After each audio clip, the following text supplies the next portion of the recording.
April 29th, 2026. And I'm going to tell you the 4 steps that Barcelona need to meet in order to achieve the 1-to-1 rule for this summer transfer market. Also, Barcelona keeping an eye on several Tottenham players amidst threats of relegation. And finally, the club not giving up on Marcus Rashford. We have a lot to discuss, so let's begin.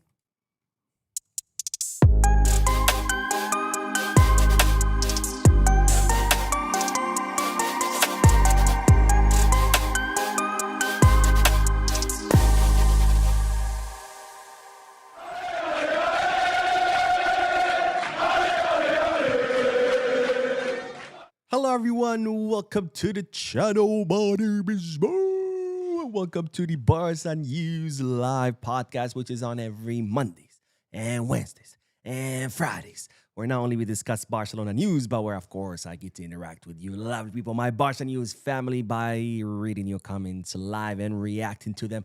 So start filling out the chat section with your questions, your comments, anything you want to get off your chest. If you want to say, Mo, I fucking hate you, you suck, go for it. That's what the chat section is for. Now, for those of you who'll be watching when the podcast ends, I will be putting timestamps in the description, the chapters, and the timeline in case you do want to skip through the discussion and get straight into the news, even though I would recommend you don't, because the discussion for me is the best part of these podcasts. This is why I love and enjoy doing these podcasts. But if you want to skip it, hey, you're free to do so. The chapters will be there and the timestamps will be there. Now, having said all that, make sure to hit the like button. Very, very important for the growth of the channel.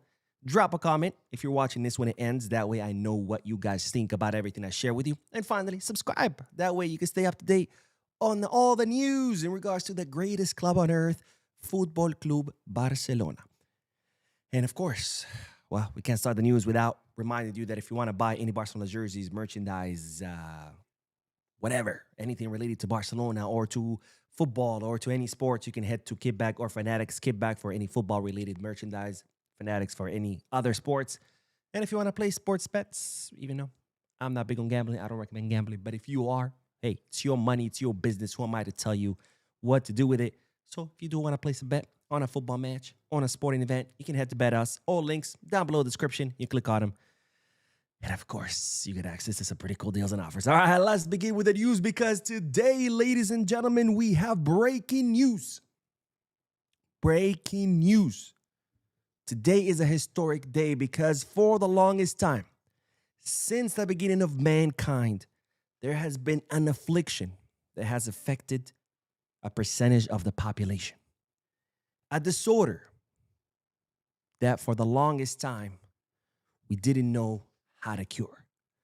And this disorder has very serious implications that include death. Now, what disorder am I talking about? I'm talking about insomnia. Now, if you don't know what insomnia is, it's a sleeping disorder that prevents people from falling asleep. Or if they do fall asleep, it prevents them from continue to sleep for like several hours, or where they wake up early. In other words, you cannot sleep if you have insomnia. And that, of course, is very, very, very serious because as we know from science and medicine, sleep is extremely important for the human body. When we sleep, not only do we rest, but our body heals, our body grows, our body regenerates. So sleep is incredibly, incredibly important. And if you don't sleep, believe it or not, and this is serious, you can die. Sleep deprivation can lead to death. And now knowing that, now we know how serious insomnia is, because insomnia prevents you from sleeping. If you can't sleep, you can end up dying. So this is a very serious disorder. A disorder until this day, well, we don't really have a for sure cure. We've tried a lot of things: sleep medication, antidepressants, psychotherapy, mushroom therapy. We've tried a lot of things, or I should say doctors and scientists have tried a lot of things. But so far, there hasn't been a concrete cure to insomnia. But today, all of that changed. Today is a historic day because today, April 29, 2026, humankind finally found the cure to insomnia. And that cure is, ladies and gentlemen, the semifinal between Atletico de Madrid and Arsenal, because my God, what a garbage match we just witnessed today. So, if you're a channel follower and you've been dealing with insomnia, if insomnia has ravaged your sleep schedule, if insomnia has ravaged your health, if you've tried everything there is to try, medication, therapy, and nothing has worked, today is your day because go watch the semifinal and your insomnia will be cured immediately.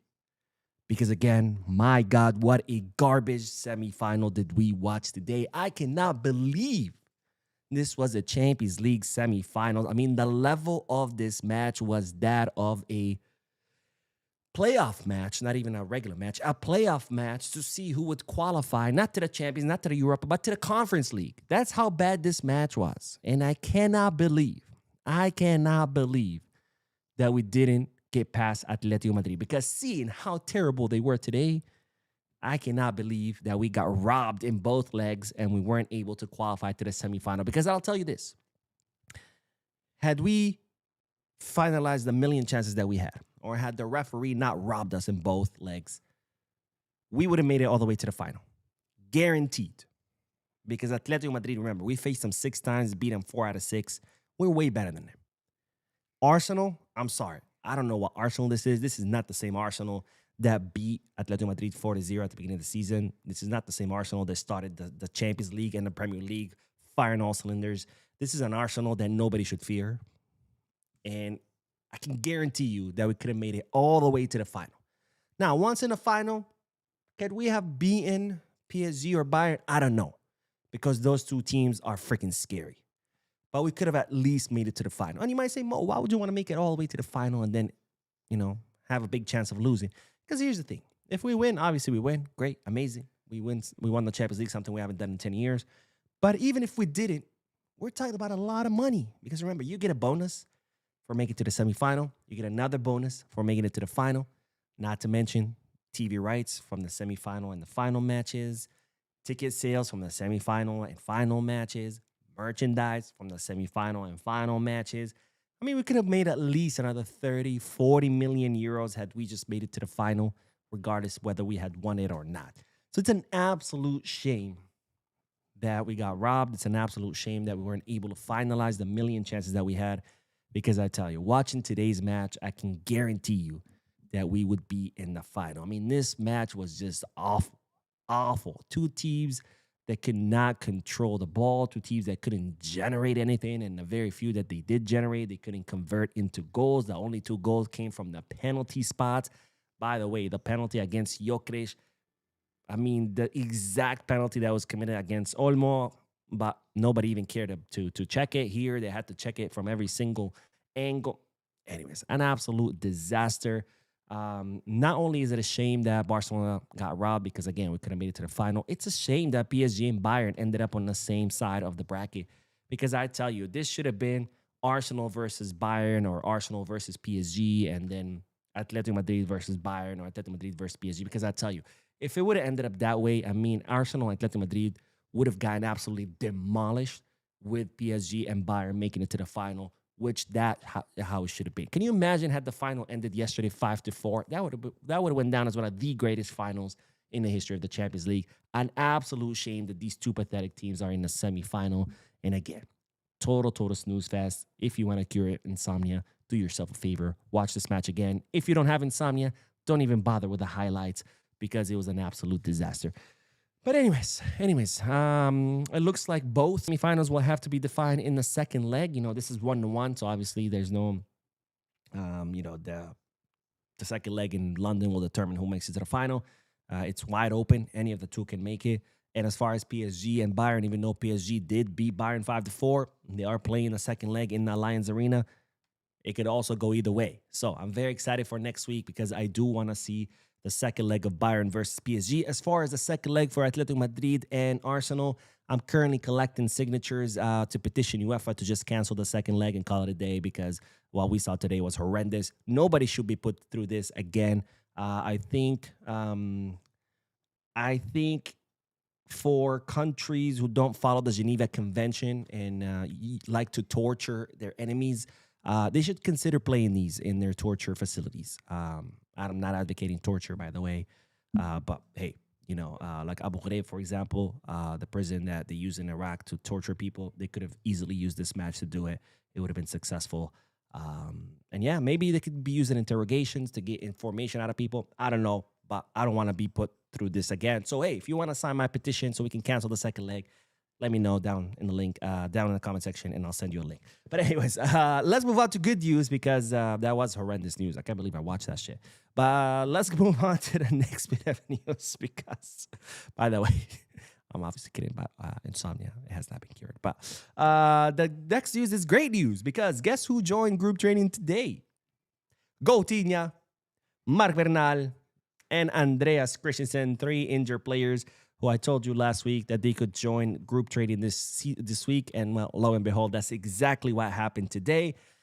And why is that important? Because as I've explained a million times, when players join group training, that is the final step in recovery, which means that these 3 players are, well, getting ready to be declared fit and return to first team duties. And that, of course, is incredibly important, especially for Coutinho, right? We need Coutinho. Coutinho is one of our most important players. We need him back on the squad. Marc Bernal, to me, he should be the starter next to Pedri, but not as important, not because he's not important as a player, but because we have alternatives, right? We have Frankie that can play in that position. We have Gabi that can play in that position. As far as Coutinho, it's either Coutinho or nobody else, right? Because Rashford, it fucking sucks. And then, of course, Christensen, God bless him. He's been gone for 2 years, so what's another week or two? Yeah, we're not really going to miss him. But good news nonetheless, all 3 players back in group training. We'll see whether Rafinha and Bernal receive the green light for the Osasuna match this weekend or whether they receive the green light for El Clasico match against Real penalties. Hopefully against Osasuna. That way they can get some minutes off the bench, and that way they could be ready for El Clasico match to start against Real penalties, especially Coutinho. We're going to need him against Real penalties in order to secure that win. And who knows, that win could end up meaning Barcelona winning the Liga title, which to me would be historic. To win La Liga against Real penalties at the Camp Nou in the first Clasico match since the Camp Nou reopened, I think that would be absolutely beautiful. But of course, you can't count your chickens before they hatch. So first, one step at a time, which is the Osasuna match this weekend. All right, let's start with the comment section, and then we're going to talk about the 1-1 rule because we now know the 4 steps that Barcelona need to complete in order to achieve the 1-1 rule. By the way, if you saw my thumbnail, it looks amazing, doesn't it? I didn't do it. I suck at that shit. ChatGPT. That's awesome. I gave it a prompt. It gave me that thumbnail. I had to change it a few times because it kept doing crazy stuff. But hey, long live AI. Well, not long live because it might end up taking all of our jobs. But hey, I use it for a thumbnail, and I think it looks amazing. I don't know. What do you guys think? Did you like the new thumbnail? Again, I didn't create it. There's no way I would ever have the talent or creativity to do something like that. So thank you, ChatGPT, for creating that thumbnail. Anyways, let's start with the first comment because we do have a donation. Let's go. Ray Ramos, thank you so much, my friend, for your incredible generosity as always supporting the channel. By Ray Ramos says, happy Wednesday, Barca family. Lots of robberies in Atletico Madrid versus Arsenal game today. I might as well watch a heist film. Also, I vote for a Victor Munoz reaction video. I don't know too much of the kid. That is an excellent idea, my friend. Yes, I will be doing a reaction video to Victor Munoz, who is currently Barcelona's number 1 or favorite target, I should say, for the left wing position. And of course, we do have an update about Victor Munoz. Is not in this podcast. It will be in the video that we'll post after the podcast because, of course, there's a lot of news to go over. I can't do it all at one sitting. Otherwise, this would be 10 hours long, and you would be here sitting like, Mo, can you shut the fuck up already? It's been 10 hours. Just go to sleep. So we'll have to do it in the second video. But thank you, my friend, for your donation. And yeah, today's match was just horrendous. It's crazy how every foul is scrutinized in these matches. And, they would watch from every angle, zoom in, zoom out, speed it up, slow it down, and they take their time to scrutinize every,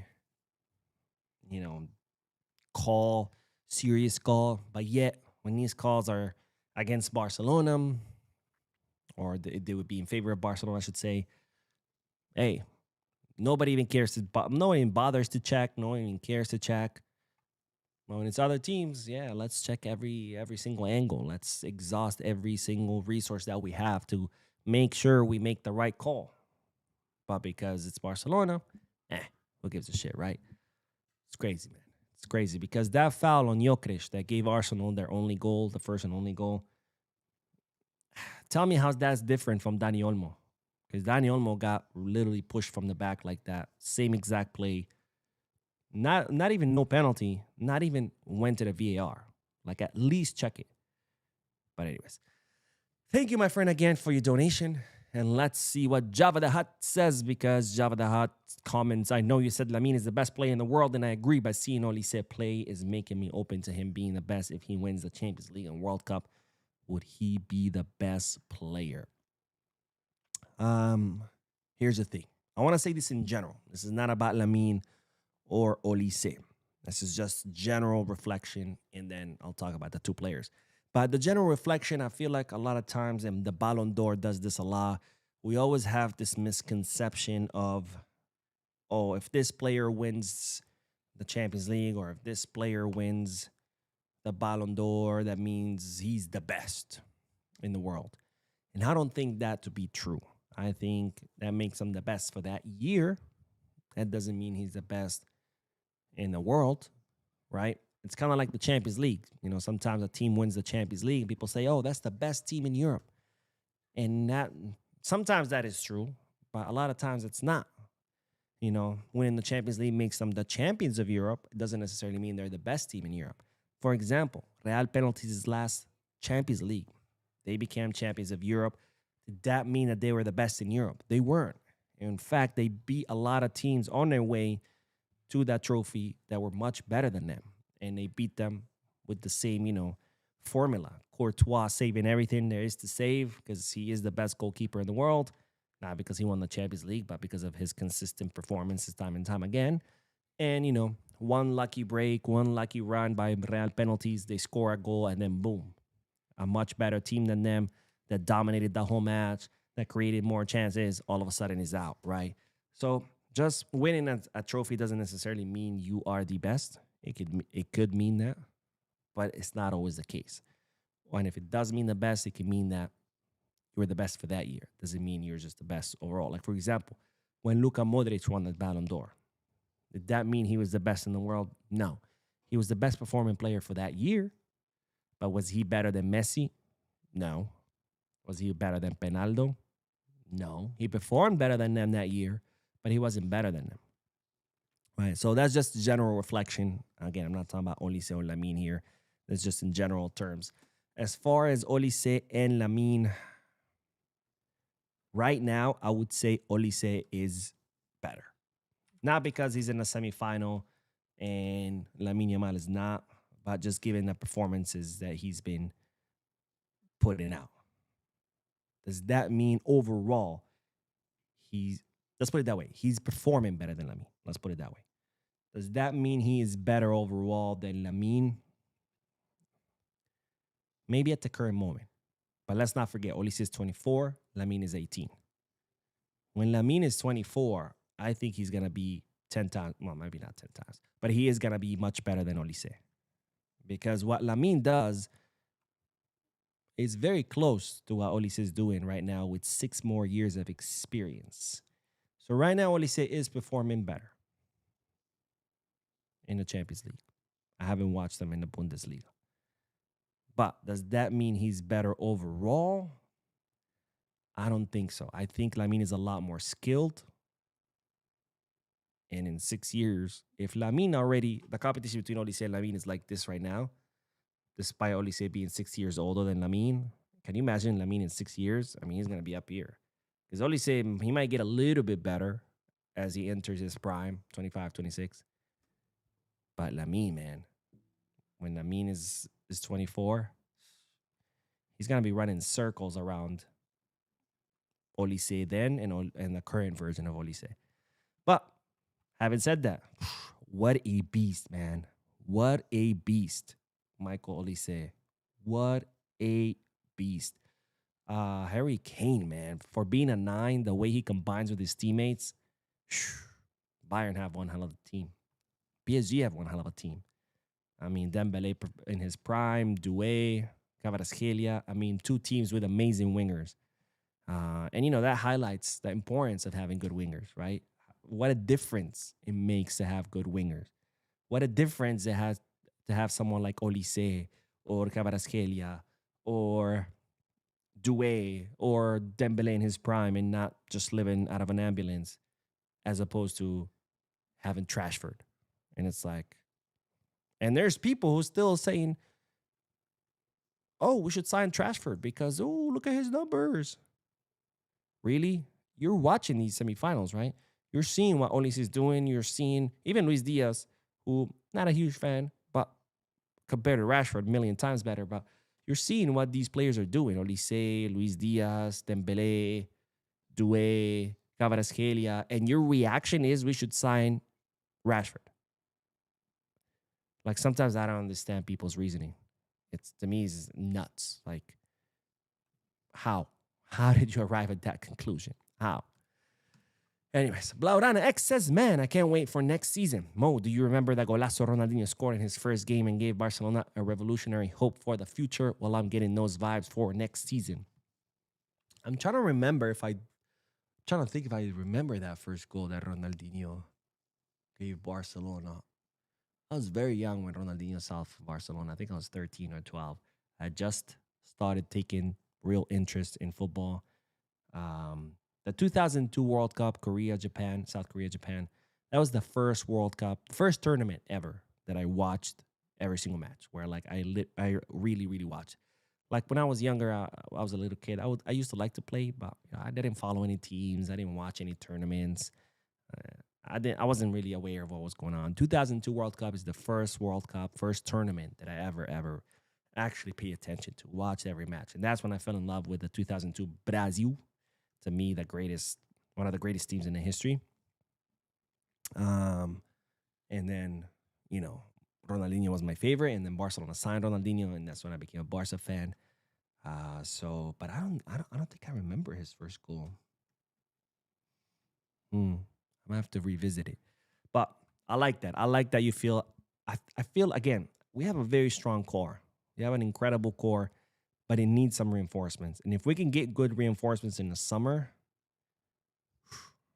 we could cause some damage. All right, one more comment, and then we'll move on to the next bit of news. I don't want to detract away from the news. Nielsen says, hi, Mo. Trust you keeping well. Did you observe the double standard Atletico Madrid match where penalty was given against Arsenal and same should have been given to Barcelona when Gavi's shot deflected?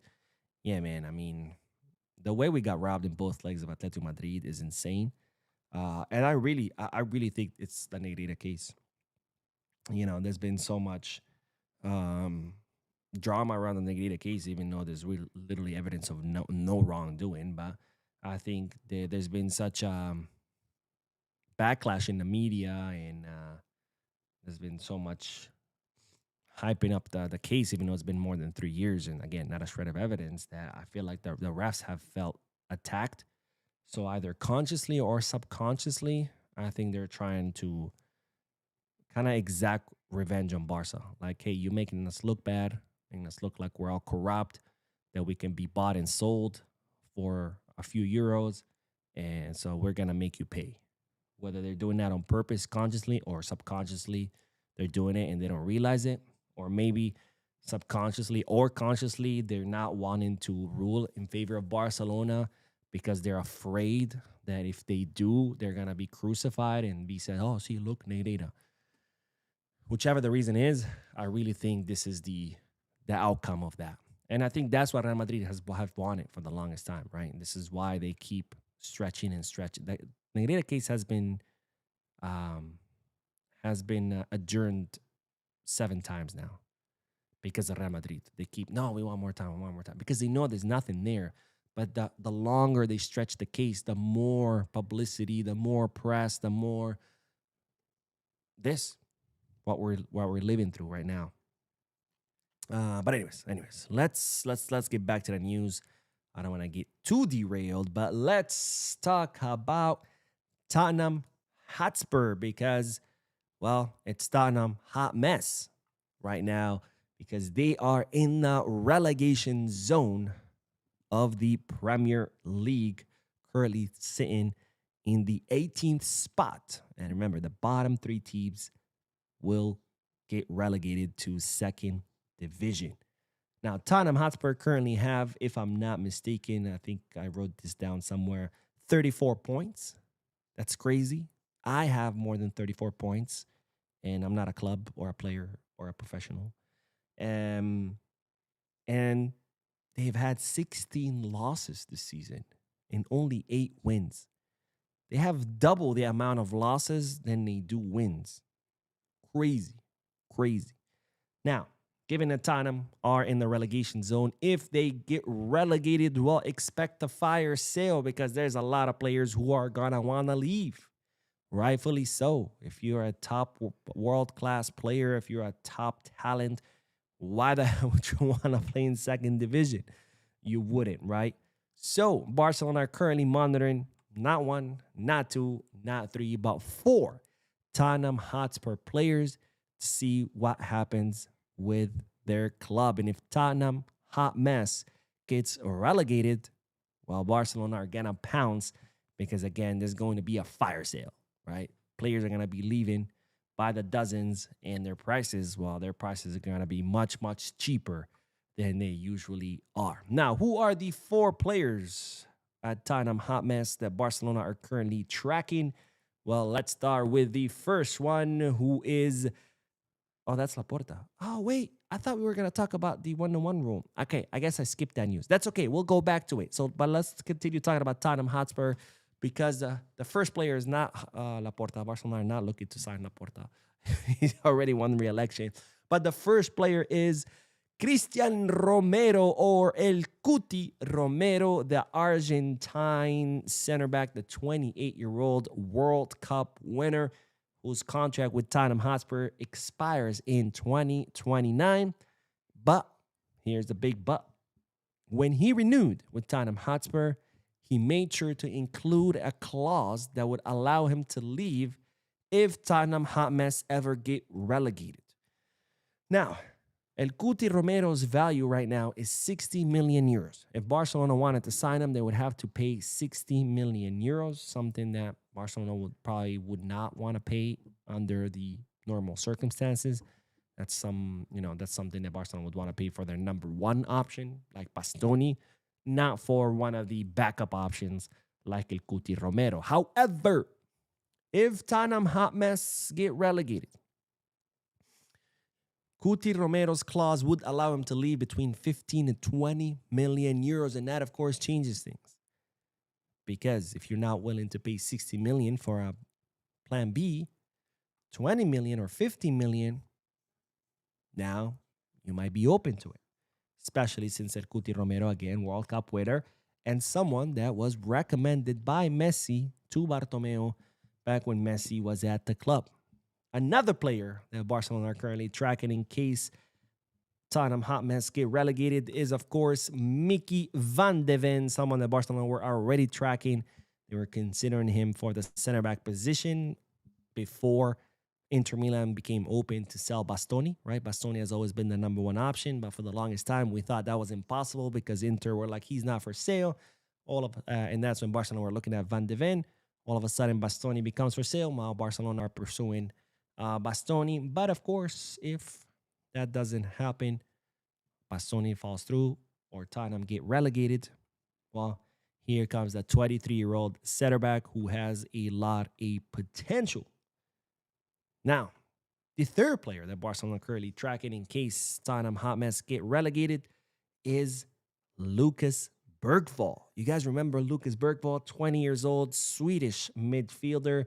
Barcelona were incredibly close. They actually reached an agreement with him to join in 2024, but before he can put pen to paper, Tottenham Hotspur came, offered him more money, and, well, he decided to join the Spurs. A huge, huge mistake, by the way, not only because Tottenham are about to get relegated, but who chooses Tottenham over Barca? That, to me, was like, we're not talking about he said no to Barca to go to Madrid, or he said no to Barca to go to, I don't know, Man City, or he said no to Barca to go to Bayern or PSG. That makes sense, right? He said no to one club that's big, that competes for everything, where he can win trophies, and instead went to another club that's also big, that also competes for everything, and they can also win trophies. That would make sense. But no, he went from, oh, Barca, I can compete, win trophies, to let me go to the joke of the Premier League. Anyways, to each their own. But Lucas Bergvall, someone who Barcelona are also tracking, this one does not make sense to me because he said no to Barca, so I feel like the ship has sailed. But I understand lots of potential, so sure, hey, if he would be a good fit, why not?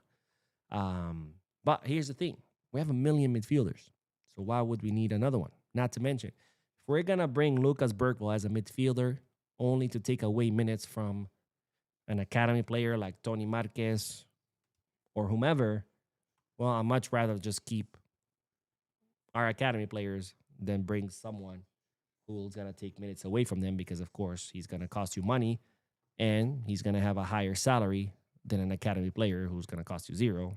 And again, very low salary. Now, the fourth player. No, sorry, the third. Oh, I guess it was five players. The fourth player that Barcelona currently watching is, of course, the academy. Is Pedro Porro. Pedro Porro, who is a right back, a contract until 2028.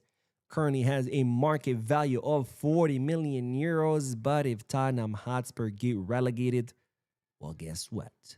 That price will go down. And this one, to me, would be an absolute buy if they get relegated, because right now, Kunde, God bless his heart, he is looking like he's done. Like the guy doesn't even run. He just jogs. If you could bring Pedro Porro for half or like 20 mil, I mean, I would jump on that ASAP. And finally, the last player that Barcelona are currently tracking is Xabi Simons. As you know, Xabi Simons has been wanting to come back to Barcelona for quite some time. 23 years old, contract until 2030, attacking midfielder. He did just tear his ligaments. I don't know if it's the ACL or the meniscus, but he just tore his ligaments. He's going to miss the World Cup. But of course, lots of potential there, especially because he can play on the wing. But anyways, five players. You let me know which ones you think Barcelona should sign if Tottenham Hotspur get relegated. El Cuti Romero, Mickey van de Ven, Lucas Bergvall, Pedro Porro. This one for me for sure. And of course, Xabi Simons. Let me know in the chat section or in the comment section if you're watching this once it ends. And then we're going to talk about the 1-1 rule because I completely skipped that. I don't know why. But anyways, the order doesn't matter. What matters is for you to get the important news so you know what's going on with the best club ever, Football Club Barcelona. Roger says, Mo, in the Arsenal versus Atletico match, the same foul that was committed on Olmo and not given was given to Arsenal today. Yes, it was. And Spooky, who says, it is a shame Xabi couldn't maximize the potential of Dembele. Shows how much of a failure he was as a manager. I disagree with that because actually Dembele under Xabi improved a lot. Obviously, under Luis Enrique has improved even more, but I don't think it has to do with Xabi maximizing his potential. It has to do with two things. The number one factor, the easy one to guess, it's obviously he's playing in a better team that was under Xabi, right? Because under Luis Enrique, obviously they have an identity, they have a system of play, and he's shining in that, where Xabi never did have a system. So there, yes, that's Xabi's fault. But I think that's a small portion of it. I think the big portion of it has to do with the injuries. And this is something I used to talk about a lot when the channel first started. And prophecy, blah blah blah. What I said was going to happen was exactly what happened, and not because I'm some genius. It's because anybody who knows anything about injuries or body development, you know this, right? This is pretty common knowledge. There's nothing special about me. I'm not a gifted person who knows the future. And what it is when Dembele was younger, when he was developing, he got used a lot, used and abused. And that affected him and affected his muscles, right? Because When you're growing, when you're developing, that's a very critical stage for your muscle development. And because he was used so much, his muscles suffered. And as a result, he became very injury prone. And this is why he was always injured in Barcelona. And I used to say, once he reaches his prime, which your prime as a football player is also your prime as a human being, your physical prime, right? We all go through this physical prime, that age where we are the strongest, our fastest, et cetera, et cetera. I used to say when Dembele reaches his prime, those injuries are gonna be reduced because his body will finally enter a stage where it's fully developed and his muscles are not as weak as they were before, which is why he was injured. And lo and behold, that's exactly what happened, right? He goes to PSG, which is coincides with his prime, which is also his physical prime, and voila. He's still getting injured, but not as much. And of course, the third reason, he became a lot more professional at PSG. I mean, he's admitted it himself, right? When he was in Barcelona, he would stay up late playing video games. He would eat junk food, pizza, chips. He would go out partying. And that, of course, affects you a lot. Because remember, when you're a professional athlete, you're pushing your body to the limit, even beyond the limit. And every little thing can affect that, right? Not sleeping the hours you're supposed to sleep can mean the difference between being healthy and injured. Not eating what you're supposed to eat can mean the difference between being healthy or being injured. Not drinking the amount of water you're supposed to drink could mean the difference between being healthy or injured. So you put all those together, and that's how you explain the much improved version of PSG. So I don't blame Xabi completely. I think he has a part of the blame, which is his lack of system for the whole team. But a big part of it is Dembele finally reaching his physical prime, which helped him overcome his injuries, and of course becoming a lot more professional. Which again, this is something he has himself admitted in past interviews.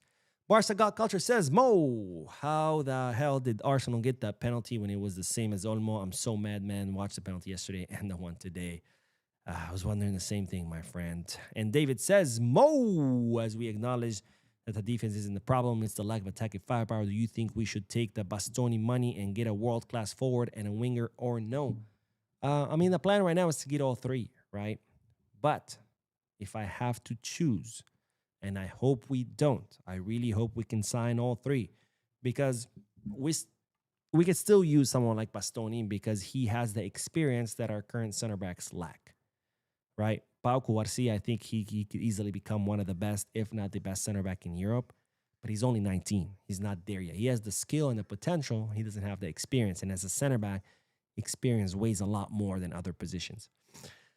Gerard Martin. Sure, he's a little older, 21 or 22, but he just became a center back like yesterday. So he too lacks the experience. So we could use someone like Bastoni with the experience to add to the back line. Plus, his experience can also be used to improve our unexperienced center backs because he could be that voice on the field. Hey, you, go stand over there. Hey, you, mark that guy. I got this guy, right? Kind of like what Puyol did for Piqué. Kind of like what Íñigo Martínez was doing for Cubarsí before he left. So we need that. So I hope we don't have to choose. We really need all three reinforcements. But gun to head or gun to my family's head. My family's all tied up. Guns and like, Mo, you got to pick. We're going to shoot them all. I'm like, no, please don't do it. I love my family. I would pick center forward. Let's see. Jean says, why is the club not giving up on Rashford? Rashford gave up on Rashford as soon as he got comfortable. He's not a Barca level player. What are we doing here? I'll tell you about it. I want to get ahead of myself. I'll tell you about it. About it.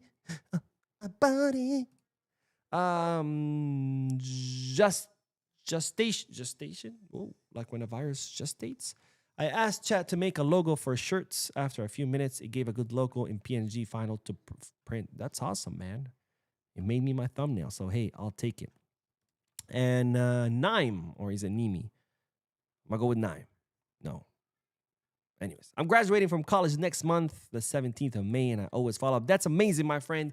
Congratulations. That is absolutely huge. You're right around the corner. What is it, like 2 weeks away, maybe 3 weeks away? You're right there at the finish line, man. That's pretty amazing accomplishment. Congratulations, my friend. Congratulations. That's pretty amazing. I hope you're proud of yourself. I'm sure that you are because you should. You should be. You should be. That's an amazing accomplishment.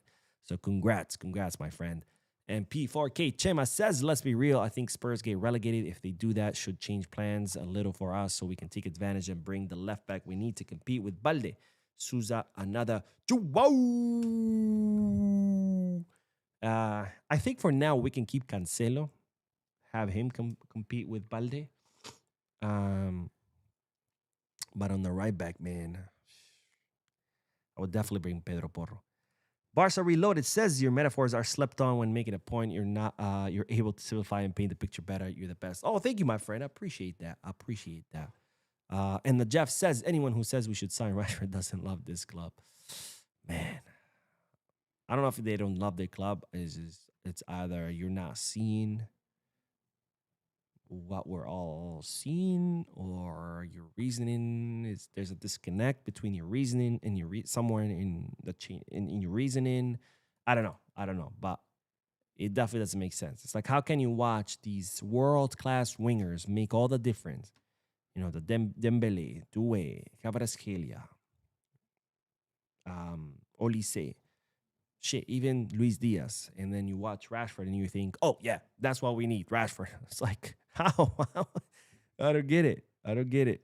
Oh man. Anyways, let's do the 1-1 rule, since apparently I completely skipped that news. I don't know why. I guess I'm tired of talking about the 1-1 rule. I know this for sure. I've been talking about the 1-1 rule since I started the channel almost 4 years ago. No. Whoa. Did I start this channel 4 years ago? No, there's no way. No. I think it was 3 years ago. 4 years. Yo. May is going to be 4 years. How? Holy shit, my mind just exploded. Second time it explodes today. First time it exploded out of boredom watching Atletico Madrid versus Arsenal. Now it's exploding because I cannot believe it's going to be 4 years in May. That's insane. Anyways, before I get distracted. Well, I already got distracted. Before I further get distracted, I have been talking about the 1-1 rule since I opened the channel 4 years ago. And so I guess my mind was just like, you know what? Fuck this shit. I don't want to talk about the 1-1 rule. So let's go back. Since, these slides are in order. But let's talk about the 1-1 rule. There's Laporta all happy. That's the picture of him winning re-election. But I thought it's a right picture to use since we are going to talk about happy news. Even though it's not too happy because it hasn't happened yet. But it is happy because we know what we need to do. And we're right there. We're right at the finish line. And if we meet these 4 steps, Barcelona will reach the 1-1 rule for the first time in 5 years. That's huge. Right there at the finish line. Just like my friend Nime, who's about to graduate college in a few days. Well, a couple of weeks. So, what are the 4 steps that will allow Barcelona to achieve the 1-1 rule and therefore allow Barcelona to sign freely? Well, the number 1 step is we got to get those 32 million euros from the VIP seats. If you don't know what the VIP seats deal is, this is when Barcelona, last minute, because this is just how Laporta and his board operate, they remembered, hey, we got only a few days to register Dani Olmo and Pau Victor, even though we've had months since we signed them.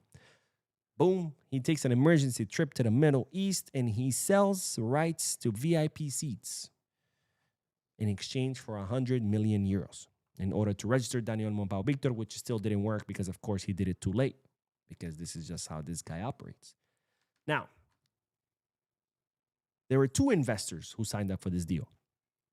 A Qatari investor called Forta Advisors. They agreed to pay 30 million, which they have already done. They've paid the full 30 mil. And a United Arab Emirates investor called New Era Visionary. they agreed to pay the other 70 million. Now, out of the 70 million, New Era, Visionary have only paid 38. Why? Because it was a payment plan, not because they failed to pay or anything. It was a payment plan. So far, they've only paid 38 million.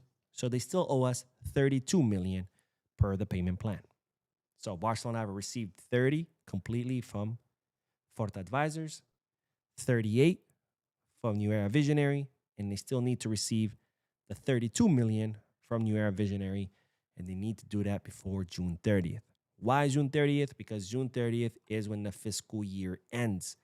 That's when Barcelona submit their paperwork to La Liga and say, look, this is all the money we made. This is all the money we spent. So part of that money that we made, we need to include those 32 million euros in order to achieve the 1-1 rule. Step number 2, we need to end the fiscal year with profits. So far, Barcelona have ended every year with losses, meaning we spent more than we brought in. There was one year where we ended with profits, but it was because the activation of the economic levers where we sold assets, right? But actual operational profits or losses, we've always ended up with losses, meaning we spent more than we made. So we need to finish in the green, which means we need on June 30th, when the fiscal year ends, we better have made more money than what we spent. Step number 3, we need at least one player sale, just one. We need to sell at least one player. Who can that player be? Well, there's options. The most likely one, Ansu Fati. Because as we know, Monaco wants to activate his option to buy. They want to keep him. Ansu Fati is happy there, so he wants to stay. The only problem, of course, he will have to agree to reduce his salary because no way in hell can Monaco afford his current salary. And step number 4, they must present a reasonable and profitable forecast. Every year, clubs present a forecast for the next fiscal year, 2026-2027, in this case, where they say, this is how much we estimate we're going to spend, and this is how much we estimate we're going to make. That forecast has to show profits, but of course, they have to be reasonable. They have to be based on reality and not just like, I estimate I'm going to make $100 trillion. Amazing. No. You got to back it up. So if Barcelona achieve these 4 things, which it looks like we will, the club will reach the 1-1 rule for the first time in 5 years, which would be absolutely huge because let's not forget the reason why we're not under the 1-1 rule is, of course, Mr. Laporta, who decided to inflate the losses, or at least allegedly, in order for his friends to get back the bond money that they put up for his election and in turns hurt Barcelona, allegedly. Anyways, let's get back to the comment section and then we are gonna talk about Marcus Rashford. But first, let me go back through the slides since I did the news out of order. Voila, there is Rashford. We'll talk about him in a little bit because Barcelona not fully giving up on him. I'm going to tell you what the plan is. And I'm going to tell you my opinion about this retarded plan. I guess I just did. I just told you what my opinion is. Oh, man. Let's see. Where did we leave off? All right, here we go. Cine. There you go. Hi, Mo. My name is Cine Gabia. I am from Sierra Leone. I wish the player in the world speed recovery. As for Lamine Yamal is the best player in the world. Well, thank you, my friend. I wish Lamine Yamal speedy recovery as well. Thank you for watching and thank you for your comment. And Adrian says, Mo, would you sell Coutinho, let's say for 100 mil plus and invest in a better 1v1 winger like Diamonde, Nusa, Nika Goetz? Just a thought.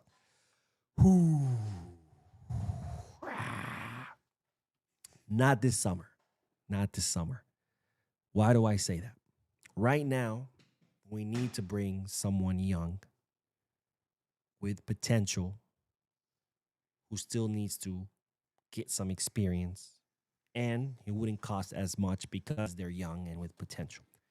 And now we can bring that, and while that player gains experience and develops, we can keep Coutinho.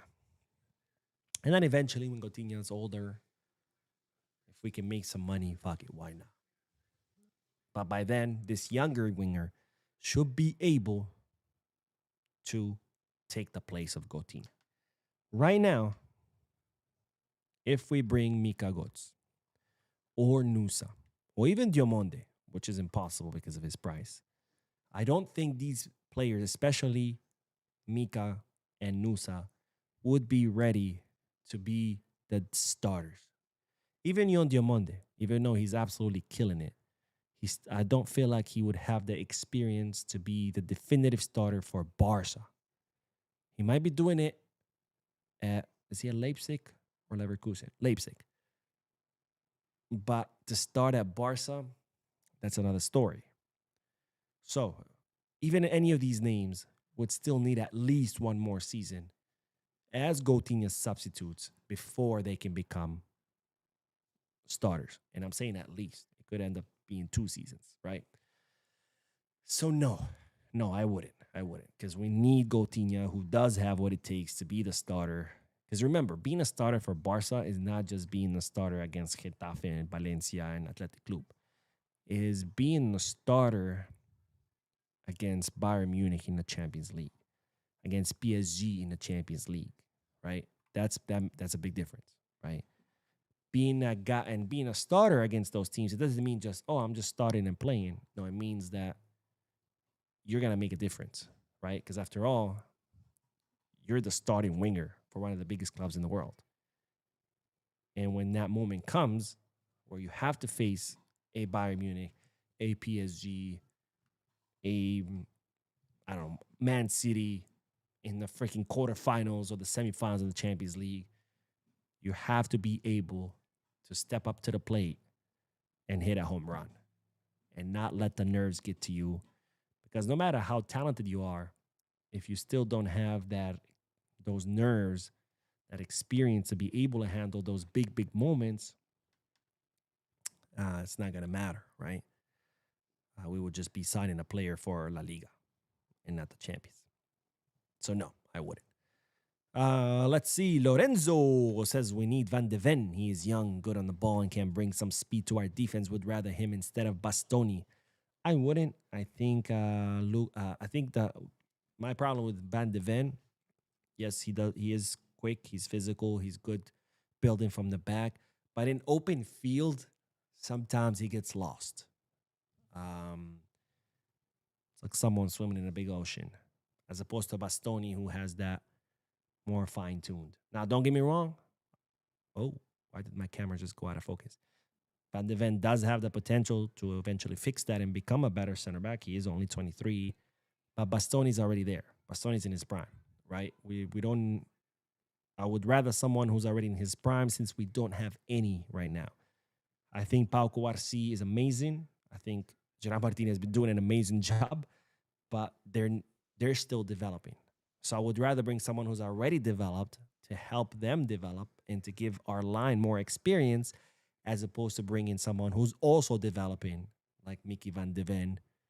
And don't get me wrong, he would still be a great addition, but I would rather bring someone who's not green. Let's put it that way. The Jeff says, Mo, now you're talking of Dembele being used a lot when he was a kid and that killed his muscles, but you're fine with Yamal and acting like Flick can do no wrong. Right, but I'm talking about when Dembele was coming up through the academy. I'm not talking about 18-year-old Dembele, which is the age of Lamine Yamal. I'm talking about 10-year-old Dembele, 11-year-old Dembele, 12-year-old Dembele, 13-year-old Dembele. That's what I'm talking about. The fact that I have to explain this is crazy. I thought that would implied. But anyways. George, what up, George? Says Champions League viewership took a hit after that match today. Bro. Holy shit. Bro. I can't believe. That's 2. 2 hours of my life that I will not get back. 2 hours of my life that I will not get back. Frederick says only 4 years. I swear it's been longer. It's been great 4 years. By the way, love from Dominica. Let's go. As always, Speed paid us a visit today. Speed? The drug Speed? Like you took a speed pill and you're like, ah. Or is there a hurricane named Speed? Who's Speed? Wait. I don't know who Speed is. Oh, Speed. Oh, Speed, the YouTuber? Is that what we talk about? That's pretty cool. The last I know, he was doing a tour of Africa. So I guess he's now doing a tour of the Caribbean. But that's cool. That's cool, man. And yeah, I can't believe it's 4 years. And let's see. Let's do one more and then we'll do the last bit of news. But Carlos says, couldn't watch the second half of today's game. It was absolutely boring and just moving the ball side to side, shabby ball. Actually, believe it or not, the second half was better than the first.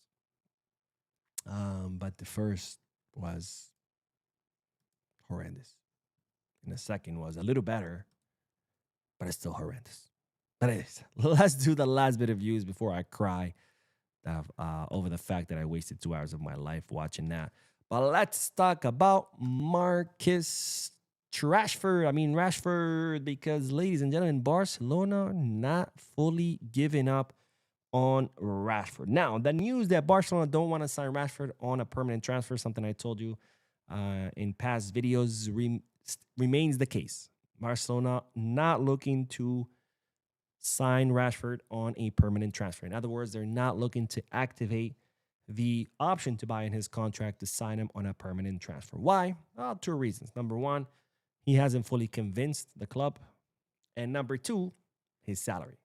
Marcus Rashford earns 17 million euros. And between the 30 million euro transfer fee, his salary, the amortization, he would cost Barcelona 20 million euros per season. And of course, Rashford's not going to sign a 1 or 2 year contract. Expect the 4 or 5 year contract. So if he signs for 5 years, 20 million a year, you're talking about 100 million euro investment in Marcus Rashford. Would I do that investment? Absolutely freaking not. So you might be wondering, Mo, then what the hell are you talking about? You told us Barcelona are not giving up. Well, here is where Barcelona are not giving up, because they are trying to convince Manchester United for a second loan for Rashford. In other words, for Rashford to come next season to Barcelona on loan again, with another option to buy that Barcelona could activate if they wanted to next summer. Why is Barcelona doing this? I have no fucking idea. I think it's a stupid idea. I think we should move on from Rashford. Champions League quarterfinal. He wastes so many chances that it's insane. And to think that Barcelona want to bring a guy like that who just will not be the difference maker in the Champions League quarterfinal is crazy to me. Because the only way we're going to win the Champions League is by bringing players who can make a difference. Not just a body. We don't need just a body to fill a position just so we can meet the requirements of having 11 players on the field. We need someone like Lamine. We need someone like Pedri. We need someone like Fermin. Someone who can make a difference. Someone who can grab the ball, score a goal, and change the outcome of a match. And Rashford ain't it. Rashford ain't it. So why are we trying to do a loan? I have no freaking idea. A loan maybe would make sense if we have no options. Zero options. We tried to sign Munoz. Madrid said no. We tried to sign Sheldrup. Benfica wants a lot of money. We tried to sign, Mika Götze, and Ajax want a lot of money. We tried to sign every single guy out there, and everybody said no, or they wanted too much money or too high of a salary. Now you have nothing. Nobody, absolutely nobody. Then maybe we could consider Rashford on loan again so we can have a backup for Coutinho. Because you technically could use Rashford. He's not completely useless. I just don't think he's a man for big games. I don't think he's a man for knockout stages of the Champions League, but he's someone who can make a difference against Valencia, against Athletic Club, mid to bottom of the table teams. And there's a lot of those matches. So in those matches, you could use Rashford and he could contribute while you're resting Coutinho. And then Coutinho could, right? In that sense, yes, it makes sense to bring him on loan, but only if there's no other options. A meteor hits the earth and every single winger in the world dies. Okay, that's horrible. It's terrible. And Rashford is the only guy standing. And you're like, all right, go. Come on, let's go. A second year loan. Maybe I went too far. I went too far. I apologize. Oh, man. This is why I would never run for office, because I would get in so much trouble. But anyways, what's the problem to Barcelona's plan trying to bring him on another season loan? Aside that it's a stupid idea. Well, Man U want to sell him, and they're not interested in another loan. So I don't know what the hell Barcelona's doing. But anyways, that's the news. You decide for yourself. I'm just here telling you what it is. Don't shoot the messenger. And with that, that's it. We're done with the news. Let's do a few more comments before I get myself into further trouble. All right, let's see. That's me buffering, trying to figure out where did I leave off. There we go. I think this is where we left off. Amir says. That comment moved on me. There we go. Hey, Mo, considering everything, I think Joao Pedro is the best option among strikers. How much do you think Chelsea will demand? At this point, I'm starting to think so too. Even though he's not really a pure center forward, but he can operate in that position. Not to mention, he's a mobile striker, right? He's someone that can drop between lines, someone that can drop to the wings, someone that can drop to the middle of the field to receive the ball. I like Joao Pedro. I liked him at Brighton, and I like him even more at Chelsea. I never thought I would say that about any player at Chelsea. Not because players at Chelsea are bad, but because Chelsea's so bad. Chelsea would make Messi look bad because that's how bad they are. Or maybe not. Messi is the GOAT. But yeah. They're saying something between 40 to 50 mil, which honestly, I would jump on that. I think that's a good price. I don't know. What do you guys think? Am I crazy? Is that too much? Is that too little? Let me know. Let's see. Kino Codling says, Mo, what about Luka Vaskovic? That is on loan to Hamburg. Mo, what do you think? Honestly, same thing I said about Mickey van de Ven between him and Bastoni. Don't get me wrong. Luka Vaskovic, lots of potential. Amazing center back. But lacks the experience and is a little green, right? And we already have center backs who are green. We need someone with experience to come help our center backs develop and of course to inject experience to our back line. So nothing against Baskovic, don't get me wrong. He would be a great signing, even though I think they're gonna want a lot of money for him. Wait, but he's on loan from Tottenham, right? So maybe not. Maybe it wouldn't be a lot of money. But if I had to choose between someone who's already experienced, who can help add experience to our back line, and someone who has a lot of potential, yes, but he lacks the experience, I'm going to go for the experienced one because our back line lacks the experience. But don't get me wrong, he would be a great addition. Again, I'm not knocking Baskovic. I'm not knocking Mickey van de Ven. I'm not saying, no, they fucking suck. They're trash. And I got to clarify that because I swear to God, if I don't say this tomorrow, someone will be like, "Whoa, you're saying Van de Ven is trash." Nope, never said that. But anyways, let's see. Ethan says, get De Jong out of my club. Good player, but no mentality. Man, I've been saying that, but people get crazy every time I say that. I say, look, Frankie is not the Ajax Frankie. He never was the Ajax Frankie since we signed him. Yes, he's a great midfielder. Yes, he's very talented. Yes, he has had really great performances, but very inconsistent. The same way he gives us great performances, he also gives us really bad ones. And for all the money we've spent, it just doesn't make sense to have renewed him. Not to mention, again, we got to stop with this whole accepting anything or okay with players who are inconsistent, or the only way we can win the Champions League is by having players who are consistent. Olmo, De Jong, players like that are not gonna win you the Champions League. We need players who show up all the time. We gotta stop with this whole, oh well, he's good, so yeah, he's inconsistent, but he's good. No, no.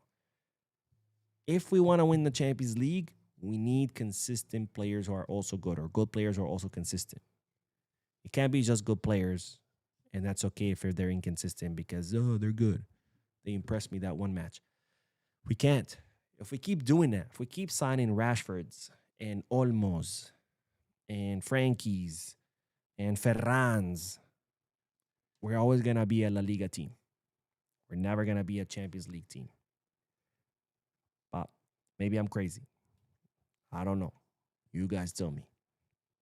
Barca reloaded.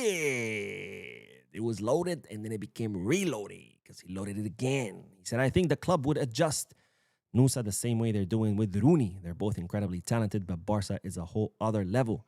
Yeah, this is why I wouldn't sell Coutinho to bring Nusa, because I would want them both on the team at the same time so Nusa can develop while Coutinho is the starter. But I think they would want a lot of money for Nusa. I don't think Nusa is feasible. The Jeff says I won't take Rashford for free. I'll better play Fermin there. Hey man, you ain't wrong. You ain't wrong. Let's say Seymour says Bernal, Padre, Pedri. I think that's Pedri, right? Bernal, Pedri, and Gavi is my midfield. Yeah, but Fermin has also been killing it in the attacking mid. So for me, the attacking mid can be between Gavi and Fermin. But yeah, in the bottom two, the double pivot has to be Pedri and Bernal. Um, but yeah, man, we have some amazing midfielders. Let's see. P4K Chema says, Mo, what do you think about picking up Salah for free? He can play Mo Salah. Amazing player. Would have loved him in his prime at Barca. I think Mo would have been a beast at Barca in his prime. My only problem now is he might still be able to give us a good season or two. Don't get me wrong. I'm not saying he's finished. He's not. But he's nearing it, right? He's nearing his end. And I feel someone like Mo is not going to want to come for a year or two. If we could sign him for a year or two, that'd be ideal, because I feel like he has another 2 seasons in him. And if we can sign him for 2 seasons, that'd be amazing. He can come, give us 2 more seasons, and then off you go. But he's not going to want that, right? He's at the end of his career. He's going to want to squeeze one last big contract, 4 years. And I don't think would be a smart idea to sign him for 4 years, because he might give you 2 great first seasons, and then the other 2 seasons we're going to be in the same boat that we always are in. Stuck with players who are no longer performing, but you can't get rid of them because you gave them long contracts, right? So if you could bring Mo for 2 seasons, fuck yeah, bring him. I'll go pick him up myself. But that's not gonna happen. He's gonna want 4 years, and we can't do that. We can't have, someone who comes and gives you the first half of his contract is great, the other half he's just sitting there. Not to mention, yes, he is free, but there's no such thing as free, right? Because Mo, being the high profile player that he is, he's going to want a signing bonus. Madridistas like to pound their chest and say, we signed Mbappe for free, the best player in the world for free. Turns out, I think his signing bonus was like 80 or 120 million, some crazy like that. So there's no such thing for free. So Mo's going to want a big signing bonus, not to mention he's going to want a big salary. So I would pass. Because I don't think we can afford his signing bonus or his salary. And again, we cannot sign players towards the end of their career on 4-year contracts. Let me see. Bayern Munich. All right. Thank you, Bayern Munich, for the spectacle you gave us yesterday. But Byron says, if you were not Barcelona fan, who will you support? Well, I don't even know, bro. I've been a Barcelona fan my whole life. I don't even know who I would support if I wasn't a Barca fan. Because I've never thought about it. So I have no idea. I have no idea. I would have to think about that because I've never thought about it. But anyways, that's it. Oh my God, we're at hour 10 minutes. I think this is the longest podcast I've done. I don't want to bore you guys anymore with me just blabbering incoherently, getting myself into trouble by saying things I shouldn't say. So we'll end this year. We'll be uploading a video shortly. I'm gonna take a break. I'm gonna go take a shower. I feel dirty. I don't know why. I think because I was sweating today while I was working. But I will upload that video. So stay tuned to the channel. Don't forget to hit the like button, subscribe to the channel, drop a comment. And as always, peace, Barça.